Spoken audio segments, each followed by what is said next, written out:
हातभट्टी दारू अड्ड्यावर स्थानिक गुन्हे शाखेची कारवाई। हातभट्टी दारू तयार करणाऱ्या अड्ड्यावर छापेमारी, 4 गुन्हे दाखल, 96,000 रुपयांचा मुद्देमाल जप्त।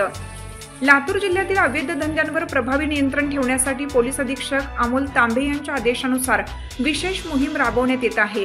त्याच मोहिमेअंतर्गत दिनांक 23/11/2025 रोजी पोलीस ठाणे रेणापूर हद्दीतील विविध ठिकाणी लपून छपून हातभट्टी दारू तयार करणाऱ्या व्यक्तींवर धडक कारवाई करण्यात आली। कारवाई दरम्यान हातभट्टी दारू तयार करणाऱ्या 4 व्यक्तींविरुद्ध 4 स्वतंत्र गुन्हे दाखल करण्यात आले असून तयार दारू, हातभट्टी साहित्य व रसायन असा मिळून 96,000 रुपयांचा मुद्देमाल जप्त करण्यात आला। तसेच घटनास्थळी आढळलेली हातभट्टी दारू आणि रसायनचा जागेवरच नाश करण्यात आला।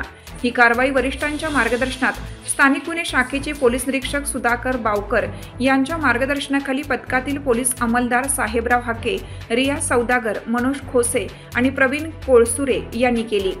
लातूर जिल्ह्यातील अवैध धंद्यांचे समूळ उच्चाटन करण्यासाठी पोलीस अधीक्षक अमोल तांबे व अप्पर पोलीस अधीक्षक मंगेश चव्हाण यांच्या मार्गदर्शनाखाली लातूर पोलिसांकडून सातत्यपूर्ण आणि प्रभावी कारवाई सुरू आहे।